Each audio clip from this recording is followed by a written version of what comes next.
തീർച്ചയായും ആർക്കൊക്കെയാണ് ഈ ഉപതെരഞ്ഞെടുപ്പ് നിർണായകമാകുന്നത്? ഓരോ മുന്നണിക്കും ഈ ഉപതെരഞ്ഞെടുപ്പ് അത്രയും നിർണായകമാണ് എന്നുള്ളതാണ് ഏറ്റവും പ്രധാനപ്പെട്ട കാര്യം.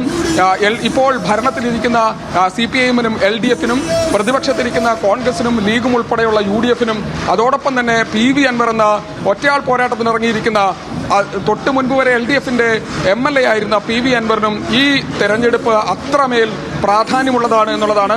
അവരവരുടെ LDF-നെ സംബന്ധിച്ചിടത്തോളം അടുത്ത തെരഞ്ഞെടുപ്പിലേക്കുള്ള മുന്നൊരുക്കമായാണ് അവർ ഇതിനെ കാണുന്നത്.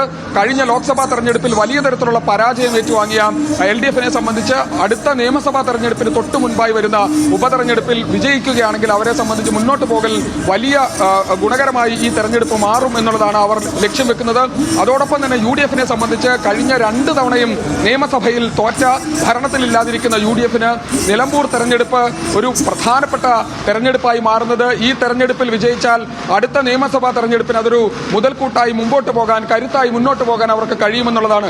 KPCC-ക്ക് പുതിയ നേതൃത്വം വന്ന സ്ഥിതിയിൽ KPCC പ്രസിഡന്റും 3 വർക്കിംഗ് പ്രസിഡന്റുമാരുമായി പുതിയ നേതൃത്വം വന്ന് ആദ്യം നടക്കുന്ന തെരഞ്ഞെടുപ്പിൽ അവർക്കൊരു നേട്ടമുണ്ടാക്കാൻ കഴിഞ്ഞാൽ അത് തന്നെയാണ് ലിജോ. വലിയ തരത്തിലുള്ള ആവേശ പോരാട്ടത്തിന്റെ, ആവേശ പ്രചരണത്തിന്റെ അവസാനം ഇപ്പോൾ കൊട്ടിക്കലാശത്തിലേക്ക് നീങ്ങിയിരിക്കുന്നു എന്നുള്ളതാണ്. ഇനി പോളിംഗ് ബൂത്തിലേക്കാണ് ഒരു എത്രമാത്രം ഈ പ്രചരണത്തിന്റെ ആവേശം ഉണ്ടായിരുന്നു എന്നതൊക്കെ വോട്ടെടുപ്പ് സമയത്താണ് കൂടുതൽ വ്യക്തമാകുന്നത്. വലിയ തരത്തിൽ ഉള്ള ആവേശത്തോടെയുള്ള നിലമ്പൂരിലെ കൊട്ടിക്കലാശം അതവിടെ ആവേശത്തോടെ തന്നെ പുരോഗമിക്കുകയാണ്, അരങ്ങേറുകയാണ്. അതിൻ്റെ വർണ്ണാഭമായിട്ടുള്ള കാഴ്ച തന്നെയാണ് നമ്മൾ ഇപ്പോൾ കണ്ടുകൊണ്ടിരിക്കുന്നത് എന്നുള്ളതാണ്.